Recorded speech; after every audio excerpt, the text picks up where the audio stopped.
Those who find ugly meanings in beautiful things are corrupt without being charming. This is a fault. Those who find beautiful meanings in beautiful things are the cultivated. For those, there is hope. Do you know who I took this quote from? Hello everyone, I'm Irene Riderelli, writer, blogger and a passionate reader. And this is Into the Books. From the preface, Oscar Wilde demonstrated his undeniable talent as a writer.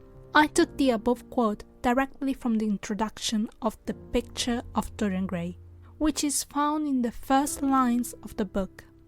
I chose it because I believe that with few words it describes the core of the book. If you're curious to know more about this masterpiece, but above all if you want to confirm if this novel deserves its fame, keep listening to today's episode. Dorian Gray, the protagonist, is an extremely handsome young man. To immortalize his more than good looks, he commissions Basil Hallward to paint his portrait. Dorian's request to have his portrait done is nothing more than a display of his self-centeredness, and he manifests it right after Basil shows him the finished portrait.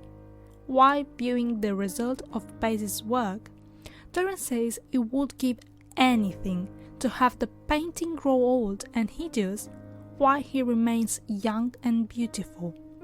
Those were just empty words, but since Dorian explicitly says he would sell his soul for it, his wish is granted. From that moment on, Dorian does not age. It is his portrait that does. While Dorian lives a life full of all sorts of pleasures and self-indulgence, at the same time the figure in the painting changes, ages, weakens, and shows an ill-featured man with a deformed body. What Dorian does not know, or does not want to acknowledge, is that the painting is absorbing his depravity and reflecting it in the form of physical decay.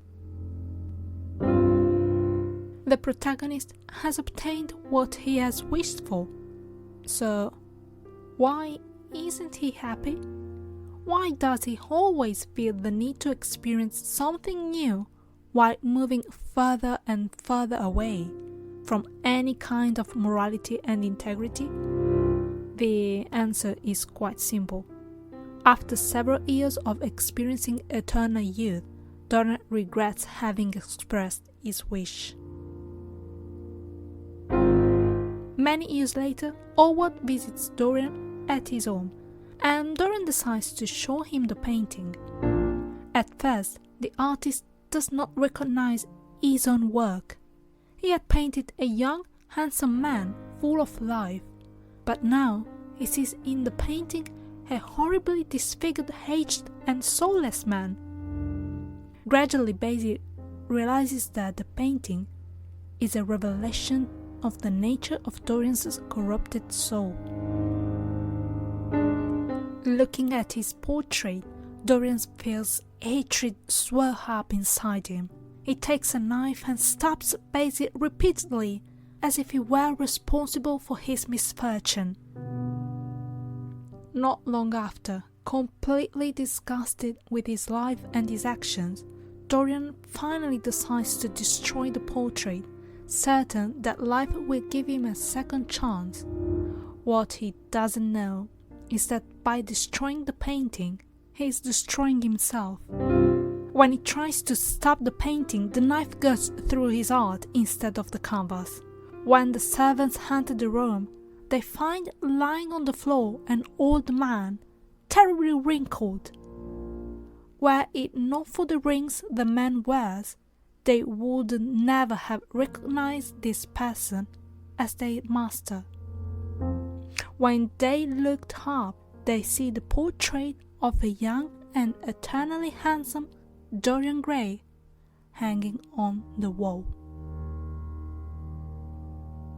I think that after reading the book, we can understand why this novel received so much criticism when it was published in 1891, and why Oscar Wilde wrote that preface where he talks about the moral and immoral book, the criticism and the freedom of expression of as an artist.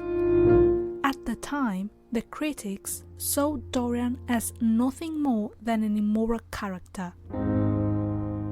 They did not understand what Oscar Wilde was really trying to communicate through Dorian, which is that by finding beauty everywhere, the death of the soul is avoided. But not beauty as aesthetics, but as the ability to see beauty even where there seems to be none. The mere fact of being able to capture beauty, even if only for our own good, will assure us of immorality. It's a real pity that such a masterpiece wasn't acclaimed at that time as it should have been. Personally, I believe that happened because many people were more focused on repressing Oscar Wilde's private life rather than recognize his immense and pure talent. Who knows if we would have been able to appreciate Wilde if he had lived today? We'll never know. As usual, I'll see you next week.